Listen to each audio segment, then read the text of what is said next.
திவ்யா என் தேவதை. நான் கல்யாணம் பண்ணிக்கிறதுக்கு, ஃபியூச்சர்ல என் பசங்களுக்கு அம்மா ஆகிறதுக்கு கடவுள் அனுப்பி வச்ச தேவதைடா.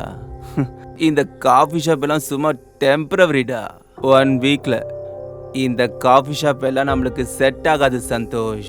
உன்னை தேவையில்லாம கஷ்டப்படுத்திட்டேன்னு அவாயாலே சாரி சொல்ல வைக்கிறேன். மறுபடியும் காஃபி ஷாப் க்ளோஸ் பண்ணிட்டேன்ற குட் நியூஸ் சொல்றதுக்கு நான் கால் பண்றேன். See you. என்ன யோசிக்கிறேன்? மேடம் பிஸ்னஸ் பண்ணுறது உங்களுக்கு இஷ்டம் இல்லைன்னா எதுக்கு அவங்கள இவ்வளோ நாள் சப்போர்ட் பண்ணீங்க? பொண்ணுங்க கிட்ட வேண்டாம் விட்டுடு அப்படின்னு சொன்னா நம்ம மூஞ்ச கூட பார்க்க மாட்டாங்க.